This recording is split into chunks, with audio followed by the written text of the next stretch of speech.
is up, guys, and welcome to another episode of Guarani Vision. Welcome to the first ever podcast dedicated to Paraguayan football in English. As always, I'm Roberto Rojas, and joining me as always are Federico Perez, Maria Britos, and Raul Pana. And guys, do we have a heated league or something? Everything's getting tighter. Everyone's talking about the races that's going on in Europe. Everyone's talking about what's going on in South America. No, the one thing that I think everyone has to pay their attention to is what's going on in Paraguay, because we have a really tight league, guys. I'm really excited to talk about this and other stuff that's been going on.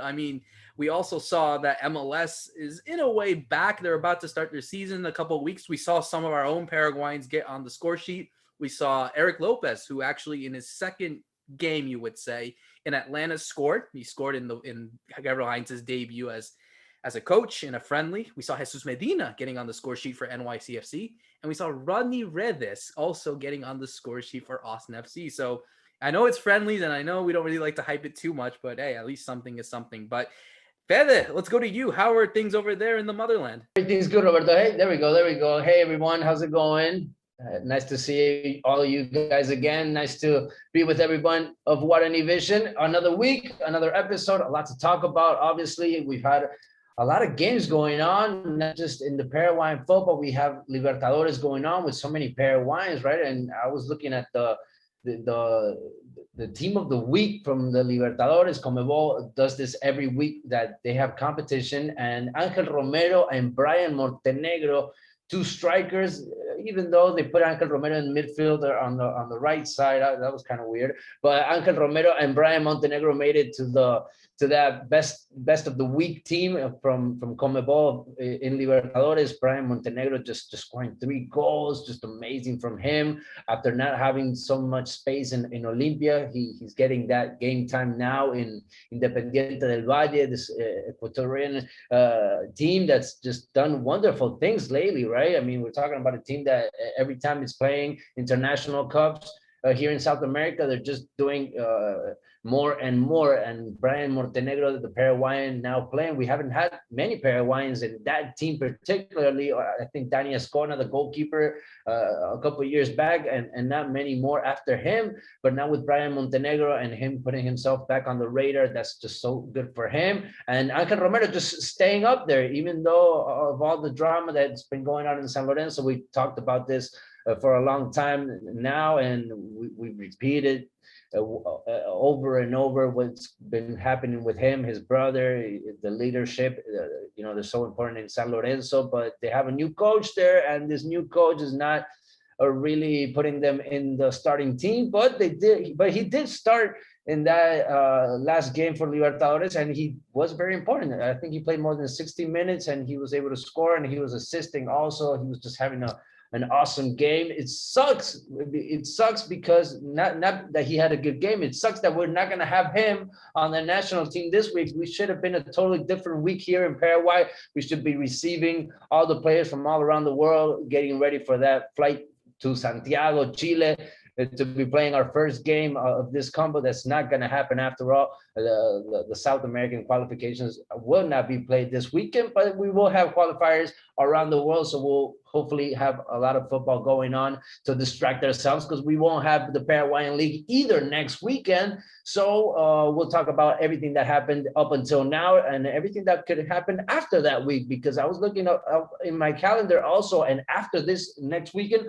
we're even going to have football in the second division. The Intermedia is also coming up, so we have so much ahead of us here in Guarani Vision, so stay tuned, because this is just getting started. Heading into a new month, we got a lot of things going on, and obviously it's unfortunate, like you said, Fede, that we won't be seeing the Paraguayan national team. And I'll lead it to you on this, Maria, because we did see our main star, Miguel Almiron, going back into action at Newcastle, coming much earlier than what we were expecting, because they had said that he was going to miss the qualifiers that obviously wasn't played. So it kind of felt a bit with a bad taste in the mouth that he wasn't able to be in action for this Paraguay national team. But he goes back into Newcastle, and they are really in the fight now for relegation, because it is getting tight, as we saw in the Premier League so far. Hey guys, how's it going? Another week, another crazy couple of games that we've witnessed. And Miguel Almiron's return was certainly not as expected. He probably wanted to have won that game. Unfortunately, they lost 3-0, and it wasn't such a pretty return for him. He played almost an entire game. He played about 75 minutes until he was subbed out. Pretty good for a return after an injury. So in that case, it was good for him. It looks like he's well. He was well. He played well, and it looks like he recuperated better. So that's good news for himself. And in terms of the Paraguayan national team, he could have made it. Unfortunately, it didn't happen. The World Cup qualifiers were canceled, as we had mentioned. So that's a bad situation for all of us. We're saddened about it. But other than that, Newcastle is in a tight spot. Steve Bruce is getting X'd out. All the fans are very upset with him. So it's not looking very good. I'm not sure what Miguel Almiron's going to keep doing there. I think he should definitely already leave. Getting an injury like this is not good for him, and he needs a team that he can play entirely and shine more than he deserves. So I'm really happy for him that he's returned, but he needs to start to look somewhere else, like I always say, and we always have the same conversations. So until he does that, I'm going to stand my ground and say that he needs to leave Newcastle and look for something better. But other than that, I'm looking forward to talking about all this craziness that's been going on. Currently, there's a match at Guarani, and it has been doing well. Unfortunately, not so well in the Copa Sudamericana, but we'll talk about that later. But yeah, it's a crazy last couple of games. The race is getting tighter, as we said, and it's still a race that's on drugs.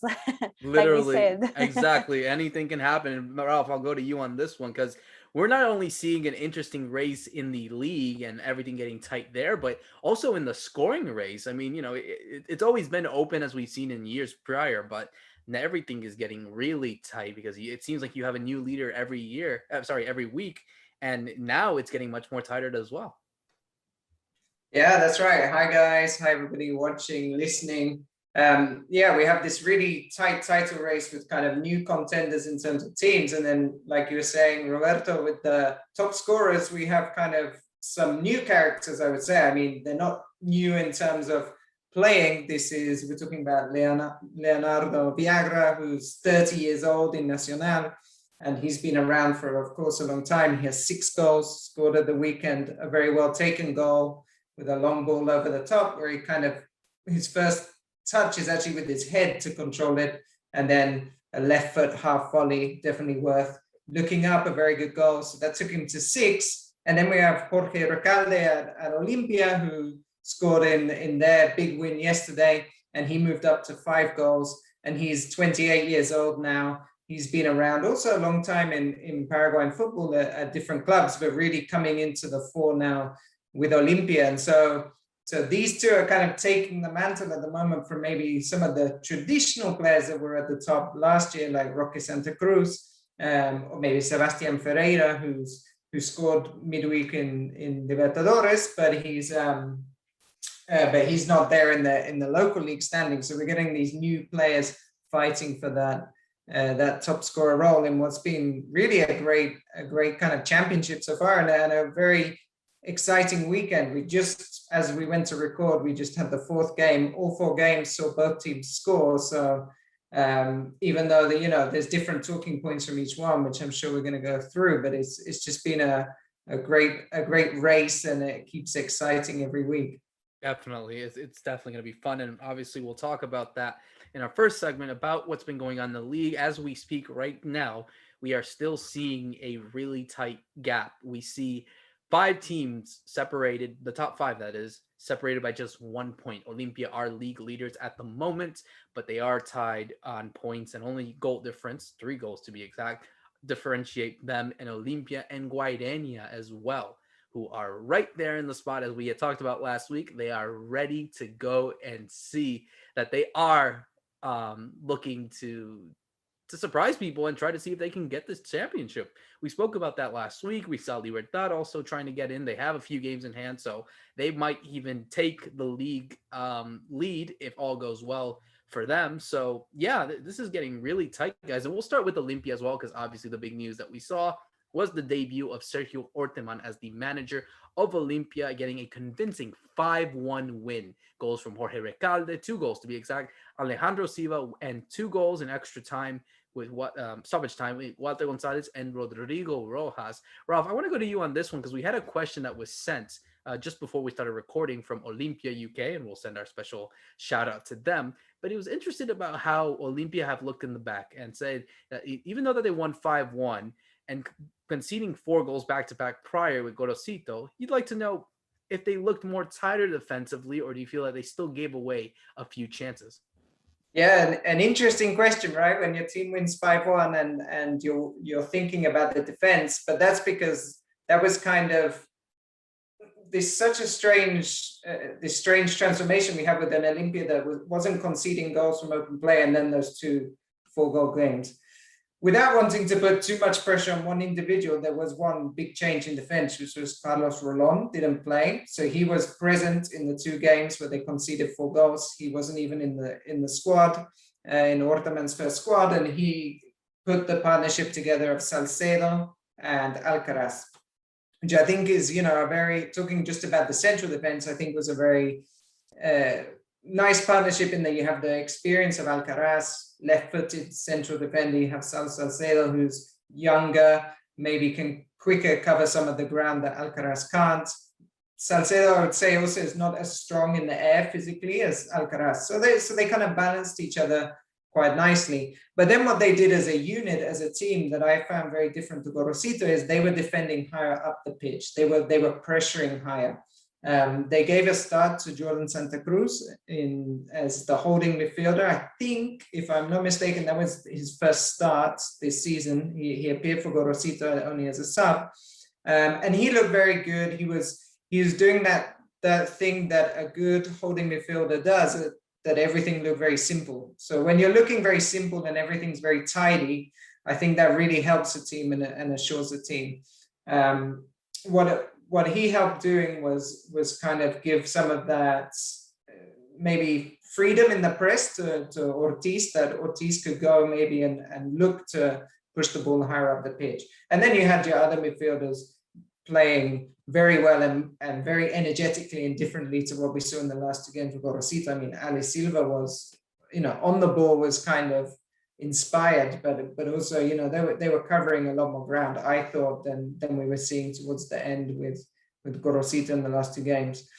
So I think, those key points of defense was that partnership looks like it can work well. Salcedo Alcaraz, contrasting, complementing each other.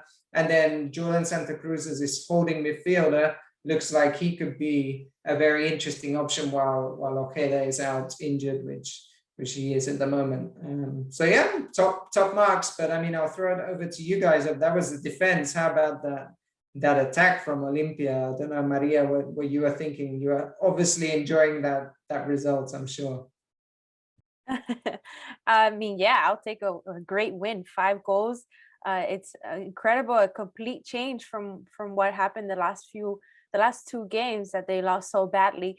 But I wanted to add something interesting that the VP of the club said in a radio interview this week.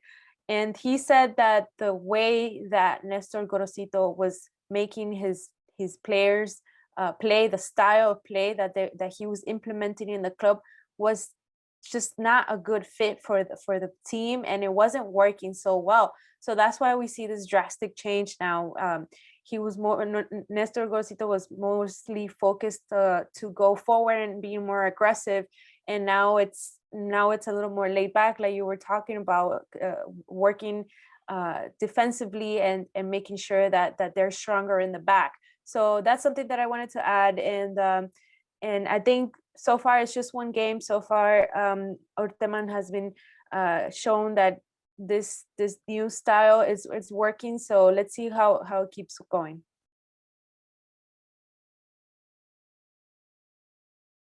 I don't know if you want to add something. Yeah, I thought you were going to get convinced with this result, Maria, but apparently because of the opponent, because it's just the first game, it's not that much. Orteman, he only had a couple of days actually to get the team ready. And, looking at the changes that he made, he needed to make those changes because, like Rafa said, this team saw the ball, had to get the ball out of their net 8 times in the last 2 games. They had to do something different in defense. I wanted to go back to that question because I actually think they're still going to have problems in defense, especially when Libertadores comes up. Bigger teams, they attack you more, faster teams. And I look at the sides, I look at the players that Olimpia has in their defense. I see Otalo, his age, he sometimes has trouble defending. He's a much better player when he's attacking than when he has to defend. And, the Colombian sometimes has that problem. And he doesn't really have a sub right now. He doesn't have another player behind him pushing him to another level, to keep in that status, to keep in that spot. And I see the same thing happening on the left side. A lot of players have come by and still Ivan Torres is there. Tito Torres is always there, no matter what player they bring him. But he also has problems defending. These are very attacking players, and they really had trouble playing behind their backs. So if the center backs are not fully aware, or if they're not really on their top game, they could have some trouble. And they've had those problems lately with Carlos Rolón, like Raf said. They're going to get Diego Polenta back, the Uruguayan. He's eventually going to come back. He hasn't played yet, but he was so important last year with Antolin Alcaraz, and now they have Saúl Salcedo. So they have more players, I think, to fix this problem in defense, but you just don't know what's going to happen to them when they do play against bigger teams in Libertadores. That's my big doubt still, because every time that I see teams going and putting their strategy on those players and playing against them, they find spaces and they end up elevating balls into the box, and that hurts a lot Olimpia. Even the goal that River got on this game, it came like that, 2 players against Tito Torres, the combination and the pass, the high pass for Pablo Ceballos' head goal that eventually was by VAR, it was authorized. And then I want to talk about the style also. Like Maria said, I think the style is totally different now from Gorosito, because that was the big problem with Gorosito. That was the big issue. He came in, and even though he had a good feeling with the players at the beginning and not so much at the end, that style was just totally different from what Olimpia was doing with their former coach, Garnero. And I think that was the key situation with Orteman on his first days. He said to the players, and I've heard this a lot from them, he wants to do the same thing Olimpia has been doing, and I think this is so smart of him. Just keep on doing what was successful with Garnero. Keep doing that style and putting and give the team more elements to kind of solve problems when they have tight games. Like I think this was, I believe up until that third goal of Olimpia, this was a tight game with River, and River didn't have their starting goalkeeper Dani Ascona,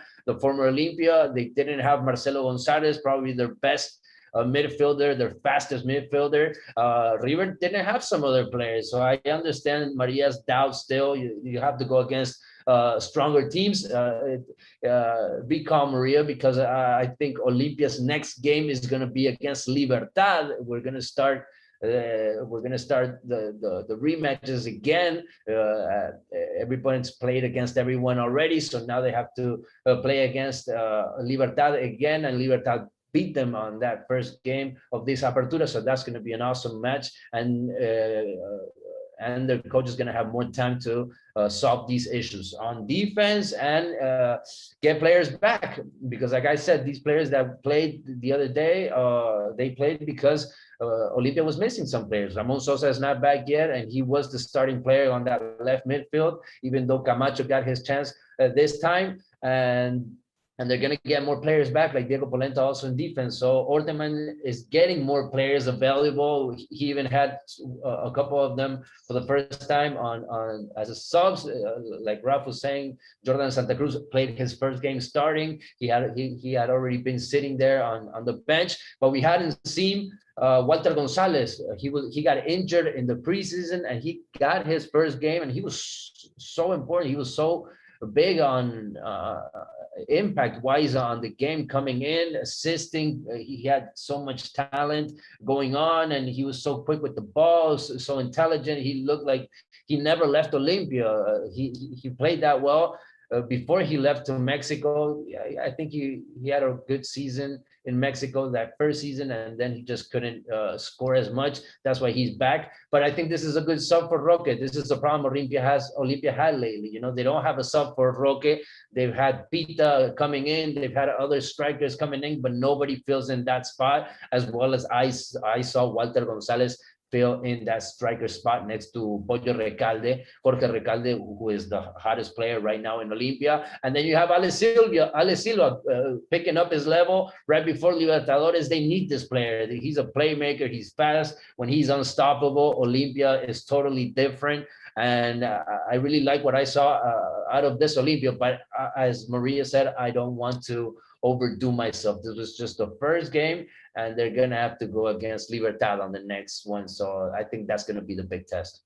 Certainly, it's good to get on the right foot, at least to get a convincing win like this.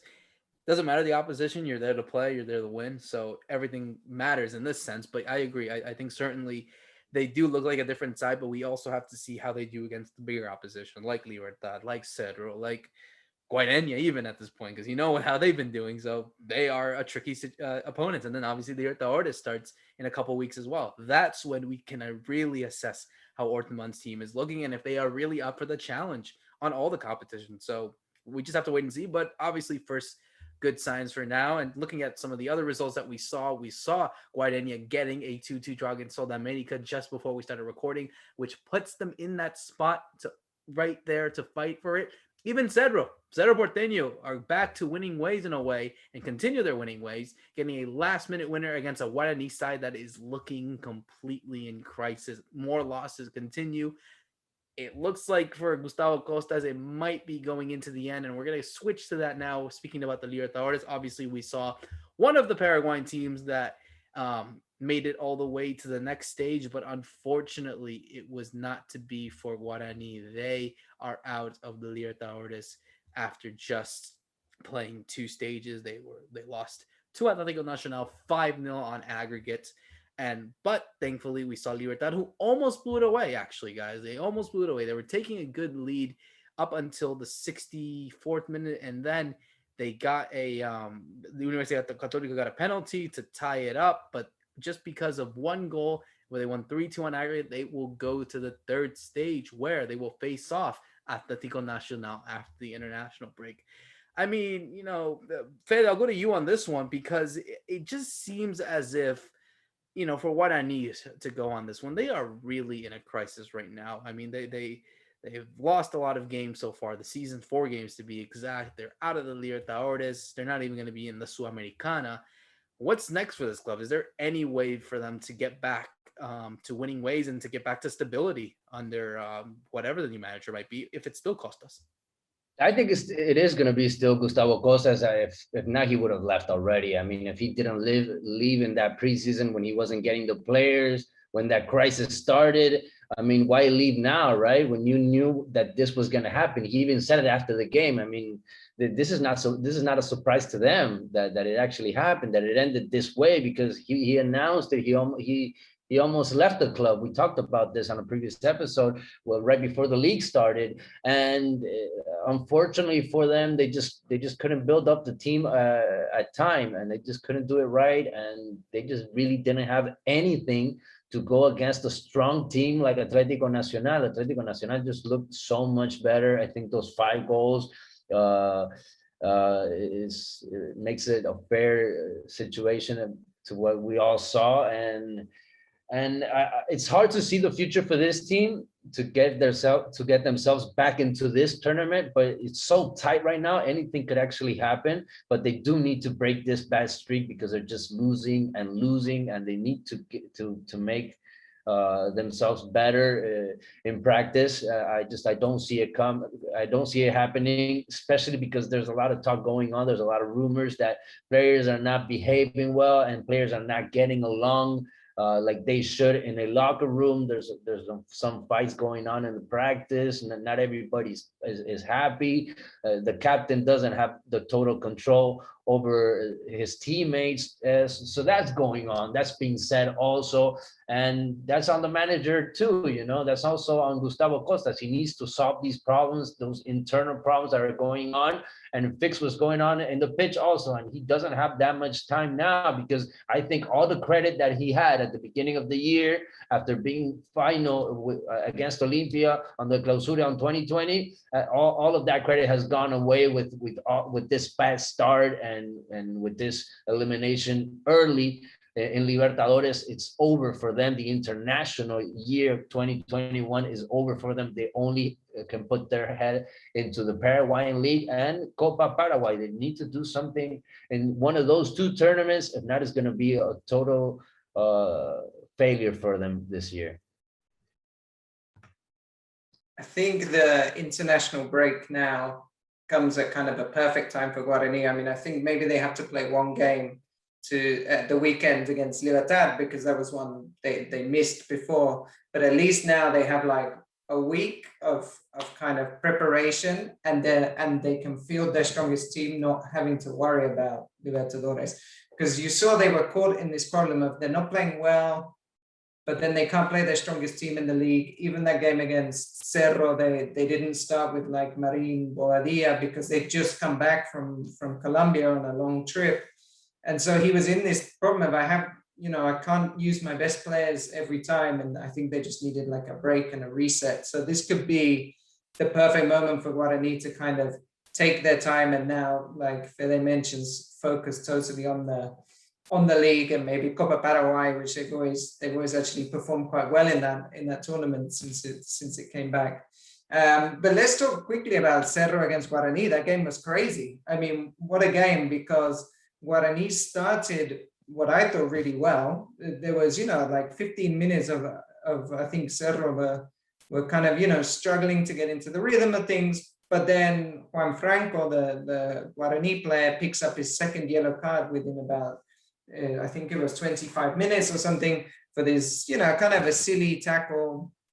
Debatable for some whether it was a second yellow card, but it was just a silly challenge to make when you're already booked. The same thing that happened to them against Olimpia. Exactly. Yeah, exactly. It's those big moments and the players not kind of thinking or behaving. And then Cerro take the lead from a brilliant Claudio Aquino free kick. But think about this, for bad luck for Guarani. In the foul in the build-up, Florentin gets injured in Guarani. Luckily, he doesn't have to come off, but he almost had to come off the pitch because he's injured. And that was the free kick he gives to Cerro that they score from. And then Servio, the goalkeeper, trying to save the free kick, smashes into the post like really badly.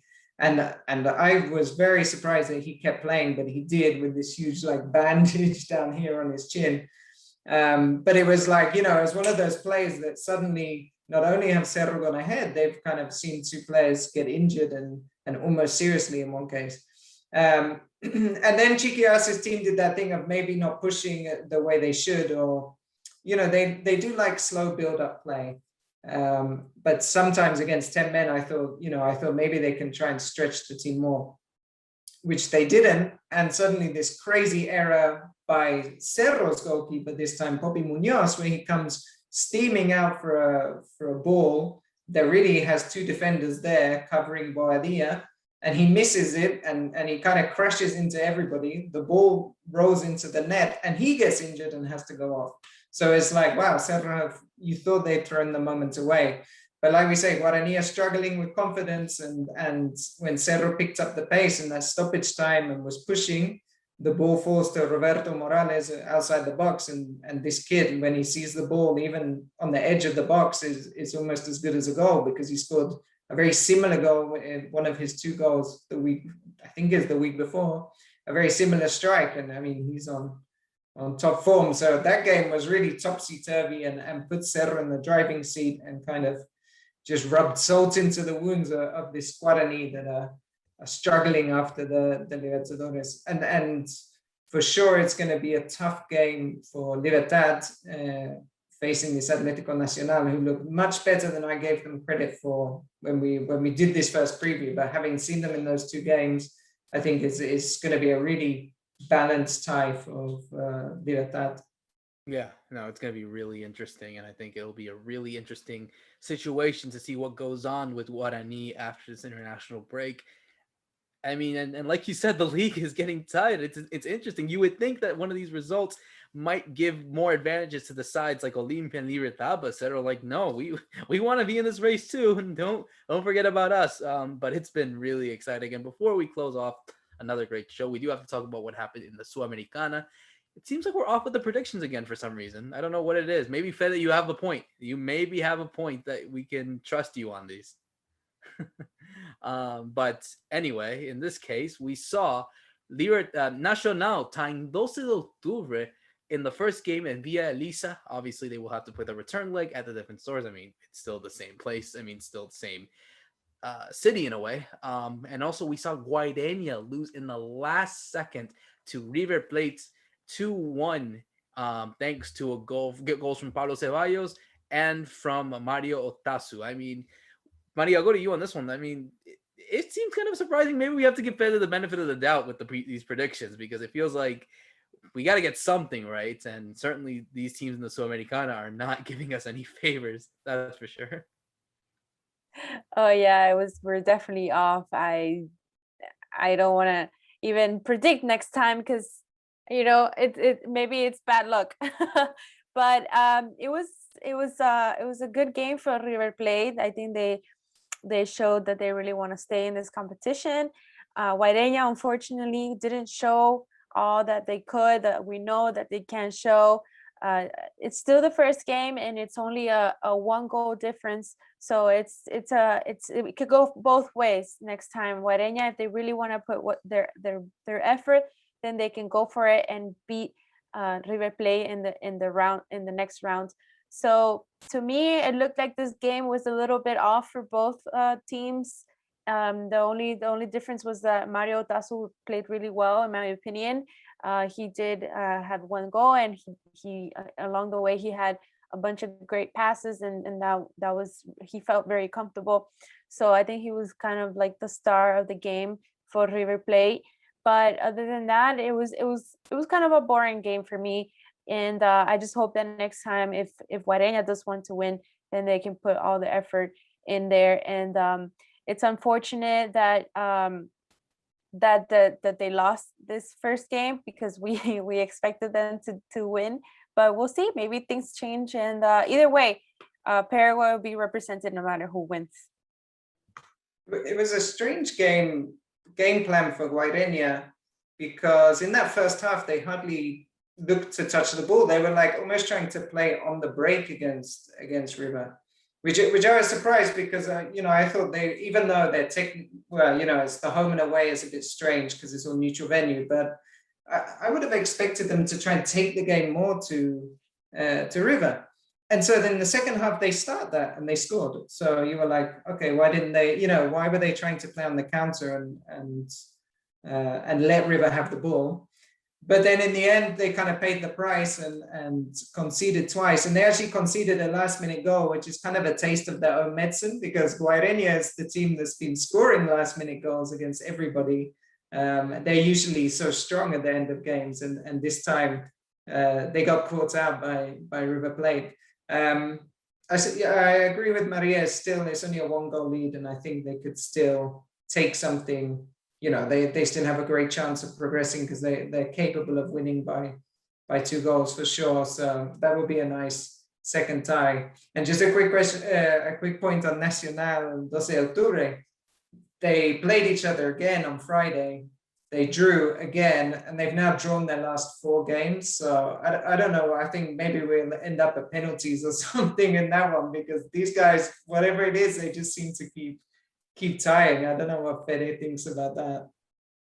Yeah, those Octubre can be a strong defending team, and they showed that against Nacional on their first match. And I was actually kind of expecting that strategy from Pedro Sarabia, especially just of how strong we've seen Nacional being and just so offensive. This team likes to shoot like 10, 20 times that goal on every match. And those Octubre doesn't really look for that. You know, they just want to have a couple of chances and try to make the best out of that. I think they know their limits. They know where they stand against this Nacional, and that's why these matches have been so tight. It's going to be 3 matches with the one that they're going to play after the FIFA break, and I think it's going to be another tight game. But I think those Octubre can do it, especially because after that 0-0, we have to keep in mind the away goals, right? And if those Octubre scores a goal on that game that's coming up, it's gonna make Nacional have to score 2 goals. So it's gonna be that kind of battle. Also, it's good. A lot more is gonna be at stake when they see each other again in a couple of days. But it's gonna be a strategy, a battle also for the coaches. It looks that way, and they've had these 2 games before just to kind of warming up, and we just see how tight it is. And on the other one, you know, it's really hard to know where it's gonna go. I think Guarani has everything, especially on those last minutes. They just did it against Sudamerica again. Now they're one of those teams that you just can't you can't expect for them to just think that it's over. They fight it till the end, and they've done this so many times against so many big teams. So you're gonna have to do that against Guarani on this next match. Also, you're gonna have to knock them out totally if you really want to get them out of the competition, because they're gonna make you work for it. That's what they've been doing in every game. It's just so hard to beat them. Definitely. I think they'll definitely be a team to watch, and we'll see how it goes in this Sudamericana and obviously in the other competitions. So, guys, I'd like to wrap a bow on this. Another great show, as always, where we talked about everything that's going on in Paraguayan football. As always, you can listen to us on Spotify, obviously watching us on YouTube. Make sure to like, subscribe, tweet at us at any time you want. We definitely will appreciate all the comments, as always. So, for myself, Roberto Rojas, for Fede Perez, Maria Britos, and Ralph Hanna, thank you so much for listening to another episode of Guarani Vision. See you soon.